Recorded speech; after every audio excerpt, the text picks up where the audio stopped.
कहीं पांडवों ने युद्ध की चेतावनी तो नहीं दी? आक्रमण की चेतावनी नहीं, विवाह का निमंत्रण आया है। विवाह?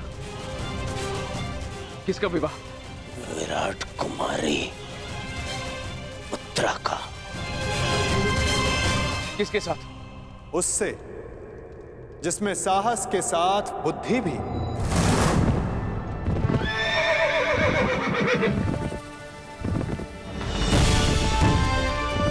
उसके हाथों में पर्वतों का बल है, जिसकी गति में पवन सा वेग है।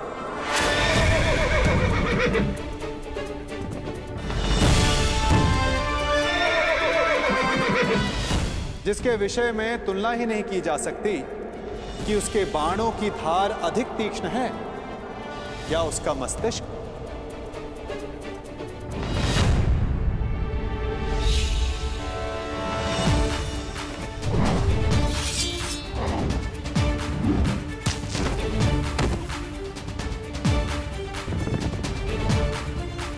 जो नर है, परंतु उसमें सिंह सी शक्ति, जिसे शत्रुओं को देखने के लिए नेत्रों की आवश्यकता नहीं।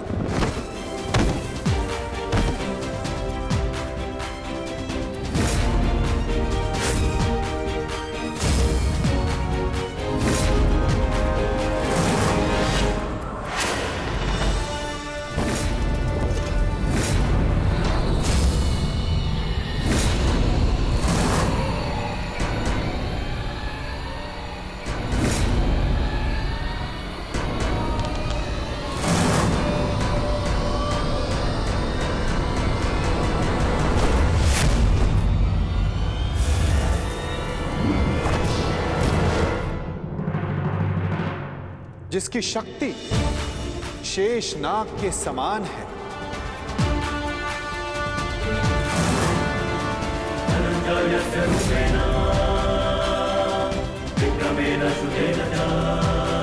जिसके कौशल के समक्ष बड़े से बड़ा योद्धा झुक जाता है।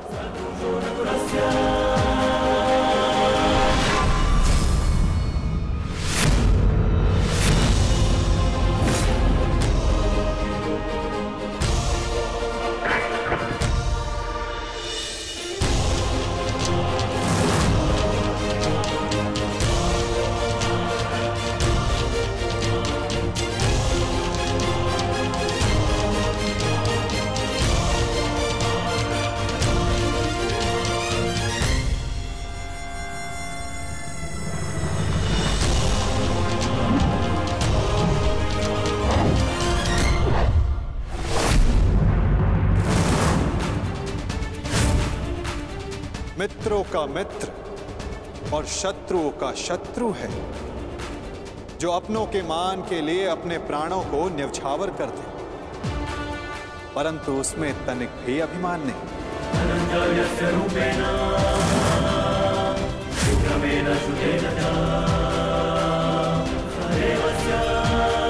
वो जिसे दाऊ और मैंने स्वयं शिक्षा दी, जो कुरुकुल का सूर्य है, वो है सुभद्रा और अर्जुन का पुत्र अभिमन्यु।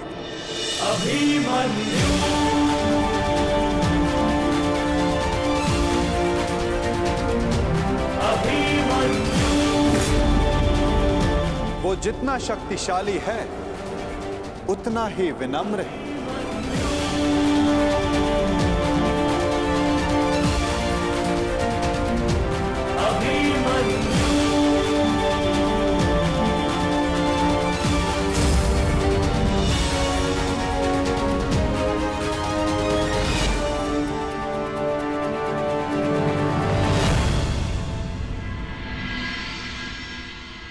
हे ईश्वर, इतना बड़ा सौभाग्य, महान धनुर्धर अर्जुन के पुत्र अभिमन्यु का विवाह मेरी पुत्री उत्तरा से। मैं धन्य हुआ वासुदेव। स्वप्न में भी नहीं सोचा था कि मैं महाशक्तिशाली पांडवों का समधी बनूंगा। आज मुझसे अधिक कोई सौभाग्यशाली नहीं। भाग्यशाली तो मैं हूं विराटराज। उत्तरा मेरी शिष्य रह चुकी, इतनी कुशल, प्रतिभावान, पुत्र वधु पाकर मेरा भाग्य उदित हो गया। परंतु आप लोग अभी अभिमन्यु से मिले नहीं, और मैं चाहता हूं कि उत्तरा के साथ आप भी मिल लें और उसके पश्चात निर्णय लें कि अभिमन्यु उत्तरा के योग्य है या नहीं। अभिमन्यु आपका पुत्र है, और जिसके शिक्षक स्वयं वासुदेव हो तो उसकी योग्यता पर संदेह करना भी पाप है। हम उत्तरा का संबंध अभिमन्यु के साथ करने को प्रस्तुत हैं।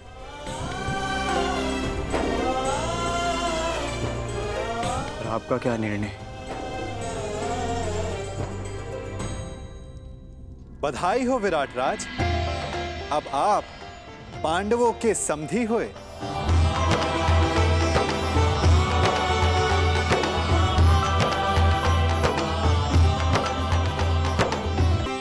इतना दुस्साहस, इतना दुस्साहस! पहले आओ दिया, और अब उसमें नमक छिड़क रहे हैं। हम यहाँ युद्ध का आह्वान कर रहे हैं, और वो ये विवाह का निमंत्रण भेज रहे हैं।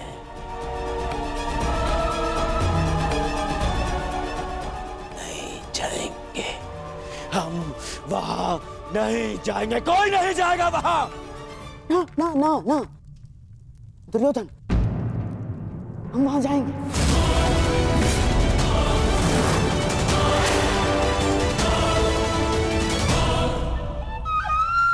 महाराज, मेरा मत है कि हमें वहां जाना चाहिए।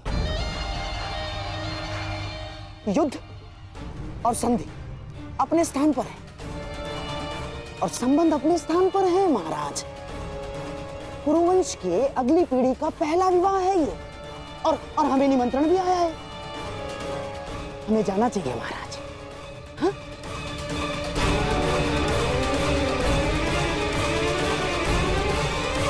क्यों महामहिम, आप क्या सोचते हैं? आपके प्रिय अर्जुन के पुत्र अभिमन्यु का विवाह है, हमें उसे आशीर्वाद देने नहीं जाना चाहिए? जाना चाहिए महामहिम, हैं?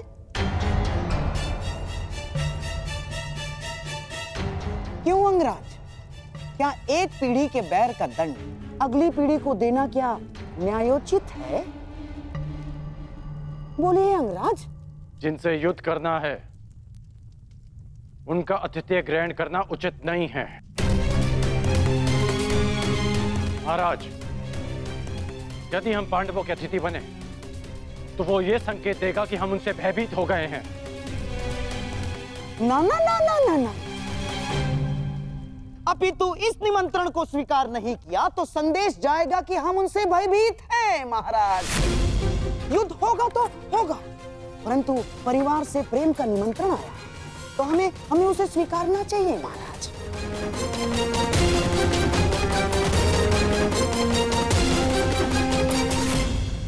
तनिक सोचिए महाराज, पांडु आपके भाई थे, और देवी कुंती अभी भी हस्तिनापुर में निवास करती है।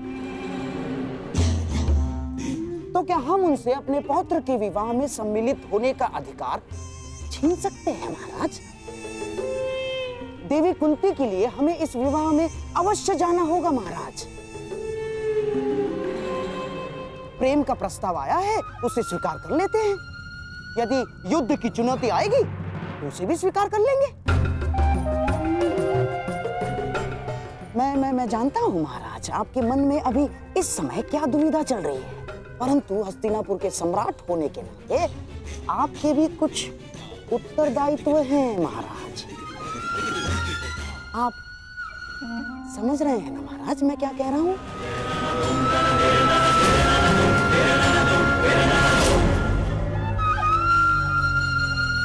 तो ठीक है, हम इस विवाह में अवश्य जाएंगे।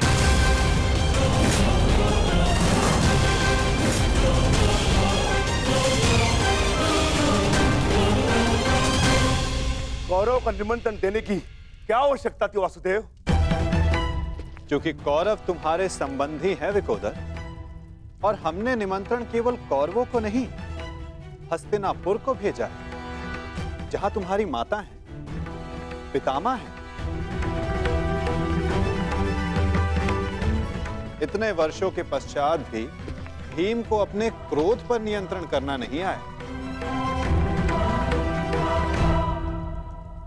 मैं अपने अनुज की ओर से आपसे क्षमा चाहता हूं वासुदेव, परंतु मेरे भी मन में यही प्रश्न है कि कौरवों को निमंत्रण क्यों? और अब भी मेरा उत्तर वही रहेगा युधिष्ठिर, कि कौरव तुम्हारे संबंधी हैं। पूछने का कोई लाभ नहीं ज्येष्ठ। माधव को यदि नहीं बताना है तो वो नहीं बताएंगे, परंतु मुझे विश्वास है माधव ने जो भी निर्णय लिया होगा हमारे हित में ही लिया होगा, क्योंकि माधव की आंखें भविष्य देख सकती हैं। यदि विश्वास है पार्थ, तो आगे बढ़ो, विवाह की तैयारी करो, क्योंकि समय कम है और कार्य अधिक शेष है।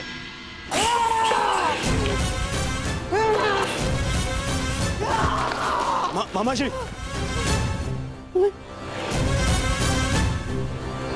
तुम्हें क्या लगता है ये निमंत्रण मैंने बड़े आनंद से स्वीकार किया है? ये लगता है तुम्हें? मेरे मन से पूछो, मेरी आंखों में देखो दुर्योधन, तुम्हें उत्तर मिल जाएगा। कितना बड़ा अपमान है ये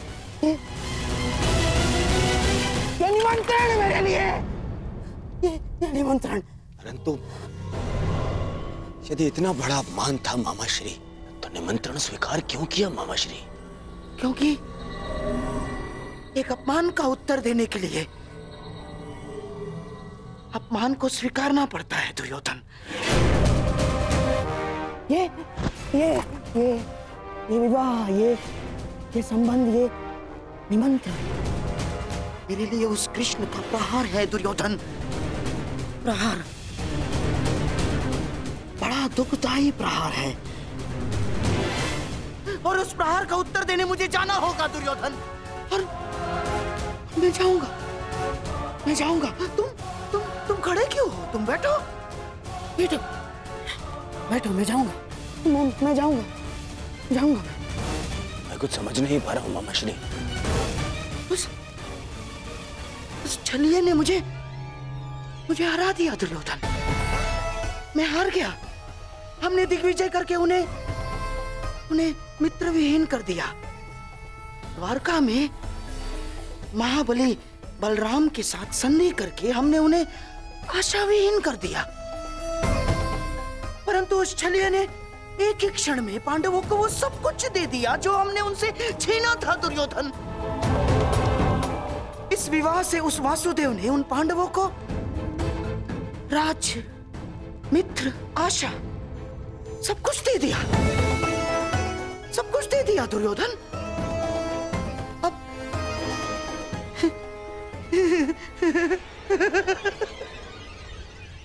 अब तुम्हारे समझ में आया कि उस छलिए ने हमारे साथ कैसा छल किया है।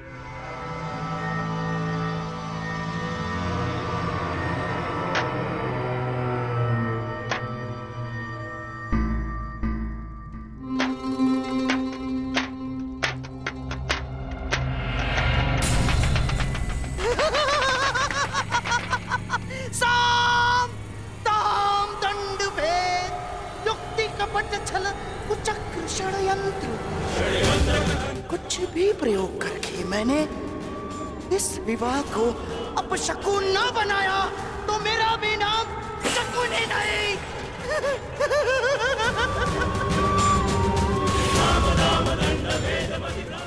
मेरी प्रतिज्ञा है जाएंगे। पांडवों का सबसे बड़ा सहारा हार जाएंगे वो। उस छलिए को शकुनी का उत्तर मिलेगा दुर्योधन, इसी विवाह में मिलेगा।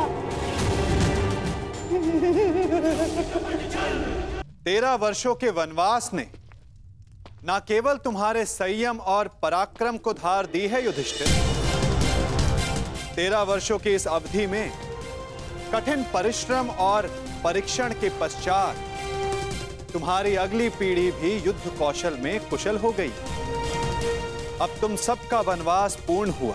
अब समय आ गया है अपने वनवास रूप तपस्या का फल पाने का, और वो फल है तुम सबके पुत्र।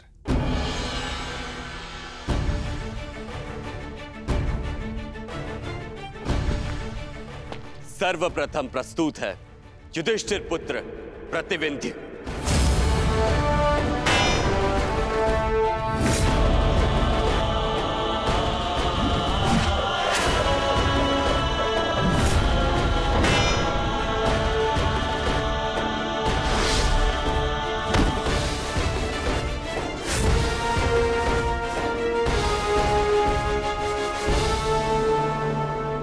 अब प्रस्तुत है भीमपुत्र सुत्सोम।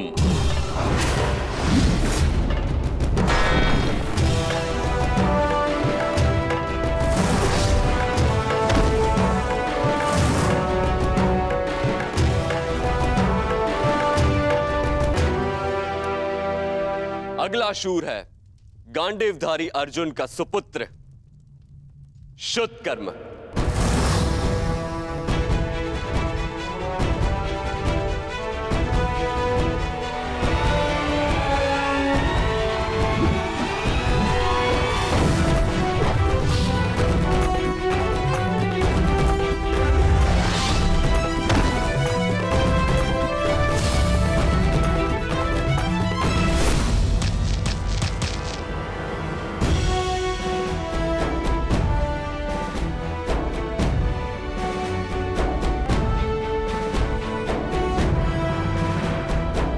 और अंत में नकुल पुत्र शतनिक और सहदेव पुत्र शुद्ध से